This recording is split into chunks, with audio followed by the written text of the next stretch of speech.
presidente Lula está enfrentando um impasse nesta semana que não consegue destravar dois temas muito importantes para a sua campanha, para o seu governo, de alguma forma, que é evitar o tarifaço americano e aprovar o fim da escala 6x1. Os dois temas vão ser tema da eleição. Ele não conseguiu se encontrar, pelo menos numa reunião assim, com Donald Trump, ali no fórum do G7. O presidente disse que não pediu uma reunião, é verdade, não pediu uma reunião bilateral, mas não falou sobre esse tema com o Donald Trump, como se esperava. Esperavam que eles pelo menos pudessem se cruzar, trocar ali alguma informação. Isso não aconteceu. E até hoje o presidente Lula não se encontrou com o Davi Alcolumbre, com quem está rompido desde a rejeição de Jorge Messias ao Supremo. Sim. E Davi Alcolumbre, que já sinalizou que no Senado o assunto da escala 6x1 não vai passar do jeito que passou na Câmara dos Deputados, com aquela correria toda e de uma maneira bastante, inclusive, vamos dizer assim, apressada entre os deputados. Inclusive, o presidente Lula, essa semana, teve de retirar a urgência constitucional do projeto do fim da escala 6x1, que estava travando a pauta na Câmara. Era uma forma de pressionar Davi Alcolumbre a aprovar o texto ali no Senado. Teve de retirar por um aceno necessário ali ao presidente da Câmara, Hugo Mota. Então, dois temas que não tiveram avanços nesta semana. Mas, Marcela Matos, o presidente Lula tem buscado fazer do limão uma limonada. Queria que você explicasse isso para quem está acompanhando o Esquenta News. Pois é, o que está acontecendo é o seguinte, Gaia, já que o presidente Lula não conseguiu se encontrar com Donald Trump, ele vem enfrentando uma dificuldade enorme também em aparar essas arestas com Davi Alcolumbre, a aposta então é partir para o tensionamento, é quase criar ali o nós contra eles, né? Mostrando ali que enquanto o presidente Lula luta contra o tarifaço, luta ali para mudar a jornada de trabalho, ele vem enfrentando resistências. O caso de Davi Alcolumbre é especialmente emblemático porque ele tem ali nessa mudança na jornada de trabalho, no fim da escala 6x1, a principal aposta eleitoral dele deste ano. Até porque, como a gente acabou de falar do Bolsa Família, que foi ali uma vitrine do primeiro mandato do presidente Lula, neste Lula 3 ele não tem um grande cartão de visitas, ele não teve um grande lançamento de um programa que ficou com uma marca. Então, ele coloca hoje, justamente na mudança da jornada de trabalho,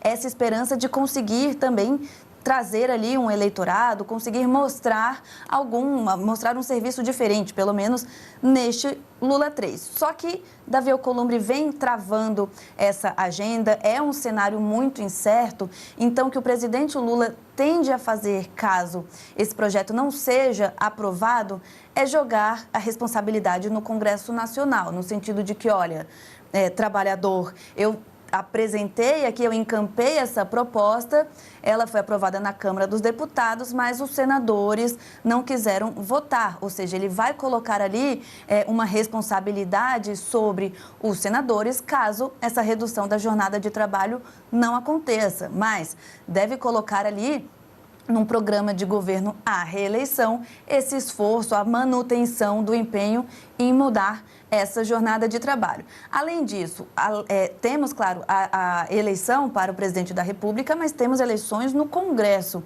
E a gente sabe a importância que o presidente Lula vem dando na eleição do Senado, porque, de um lado, a direita tenta turbinar ali as cadeiras no Senado e o presidente Lula tenta conter esse movimento, ou seja, é também ali uma espécie de discurso para Lula, caso essa PEC 6x1, né, o fim da jornada 6x1 não avance, mostrar hoje como seria necessária, portanto, uma mudança na composição ali de 2/3 dos senadores. É um ponto que o presidente tende, sim, a explorar. Já em relação a Donald Trump, pegando ali do lado que esse encontro com o presidente dos Estados Unidos não aconteceu, ou seja, não avançou ali a negociação para tentar impedir um novo tarifaço, o que o presidente Lula fez foi, ele viajou para a França ali para participar do encontro do G7, se reuniu com presidentes de outros países e aproveitou esse palco internacional para defender bandeiras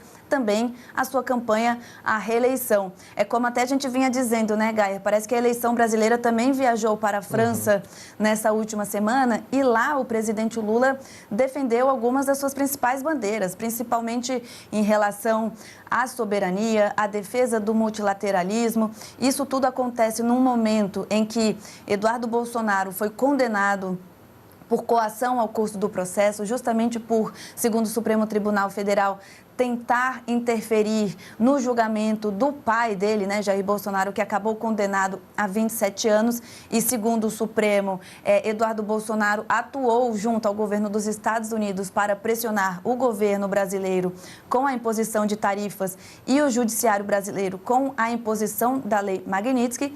Então, tudo isso acontece num momento em que o presidente Lula tinha uma expectativa de encontrar-se com Donald Trump. Esse encontro não aconteceu, mas ele aproveitou então essa viagem à França para defender essas bandeiras e se colocar também como um representante mundial, né? Uma figura ali que não se reuniu com Donald Trump, mas esteve com o presidente da França, o presidente da Suíça, também se reuniu com a primeira-ministra do Japão, outras lideranças. Então, Lula tentou ali fazer dessa viagem uma limonada, tentou não voltar de mãos abanando e ele também aproveitou para tensionar a relação com Donald Trump, porque a gente sabe como o presidente acaba sempre apostando no enfrentamento e lá ele fez algumas declarações sobre esse temor que paira ali no governo brasileiro de que haja algum tipo de interferência dos Estados Unidos nas eleições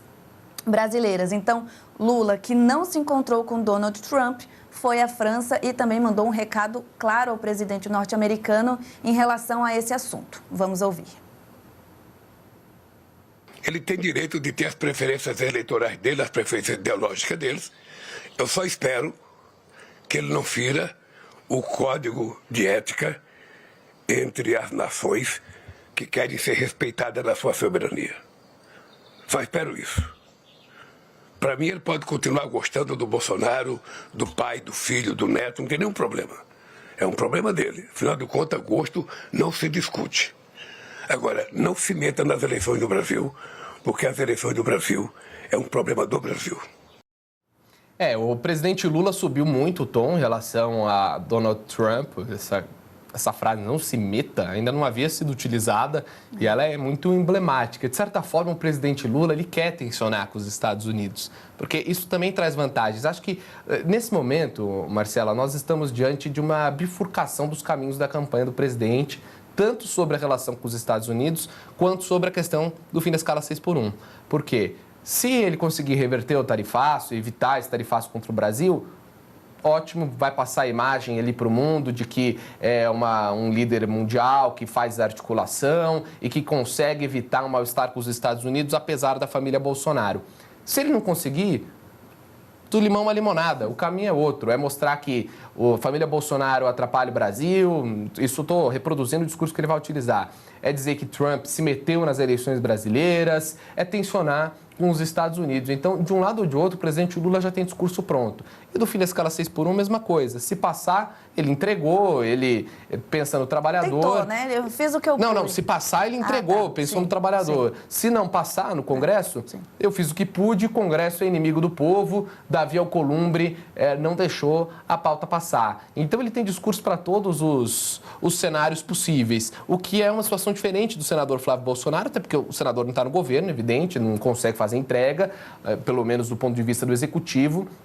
E o senador Flávio Bolsonaro também teve revés nessa semana. Então, vimos o presidente Lula com dificuldade de avançar em duas pautas importantes para a eleição dele, tarifaço e fim da escala 6x1, mas sem conseguir avançar, fez do limão uma limonada.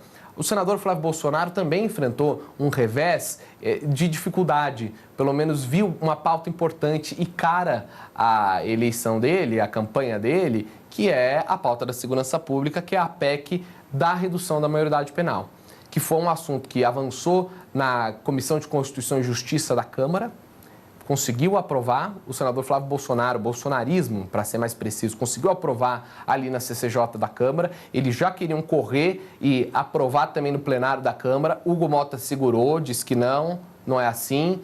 ainda precisa instalar comissão especial na Câmara dos Deputados, discutir o assunto na comissão especial, depois vai a plenário, depois vai ao Senado e aí não sabe ainda como é que Davi Alcolumbre vai trabalhar esse tema. Então, Flávio, assim como o presidente Lula, enfrentou um revés, só que no caso dele com a PEC da maioridade em marcha lenta, lentíssima. E por que esse é um revés? Porque Flávio contava ou conta ainda com esse assunto da segurança para impor uma derrota ao governo, em primeiro lugar, mas, em segundo lugar, para tentar virar a página daquele assunto que não morre, que vai e volta e fica por aqui, que é a questão do áudio que ele mandou para o Daniel Vorcaro, o dono do Master, que está preso, pedindo dinheiro para bancar o filme Dark Horse em homenagem ao ex-presidente Jair Bolsonaro. E o fato de que o próprio senador assumiu que foi visitar o Daniel Vorcaro quando ele já estava em casa utilizando uma tornozeleira eletrônica, quando ele já havia sido preso.